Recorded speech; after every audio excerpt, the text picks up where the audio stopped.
Marami nga palang nagtatanong kung paano ko ginawa yung guacamole recipe ko. Kaya eto, gawin natin. Eto nga pala yung mga ingredients na ginamit ko. Unahin na nating hiwain yung kamatis. Hiwain lang natin sa apat yan tapos tanggalin natin yung gitna. Ang purpose niyan ay para hindi magsabaw. Hiwain lang natin ng maninipis tapos chop-chopin lang natin ng pinong-pino tapos set aside.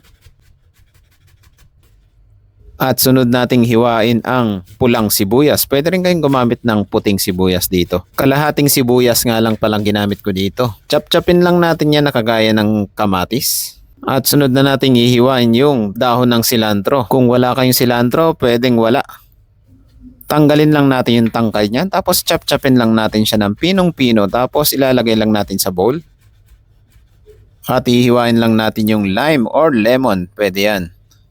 Kalahating piraso nga lang palang ginamit ko dito.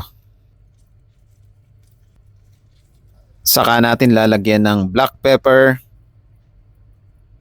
salt, sunflower oil. Mas masarap kung olive oil ang ilalagay mo dito. Pwede rin kayo maglagay ng konting cumin kung meron. Ayan, mix-mix lang natin. Meron ka ng pico de gallo. Pwede rin kayo maglagay dito ng chili or jalapeno. Ngayon, gagawin na nating guacamole. May 2 pirasong avocado nga pala ako dito. Hiniwa ko lang yan at iniscoop ko lang yung loob at imamash lang natin yan hanggang sa madurog. Huwag nyo rin masyadong durugin para maganda yung may mga chunky parts pa siya. Ayan, tapos na ang ating guacamole. Tignan mo naman tong recipe na to. Makakagawa ka na ng 2. Una, nakagawa ka ng pico de gallo. Sunod, nakagawa ka ng guacamole. Kaya ano pang iniintay mo? Bumili ka na ng chips at gawin mo na tong recipe na to. Masarap din tong sausawan sa inihaw or pritong karne. Kaya gawin mo na ang napakadali at healthy recipe na to.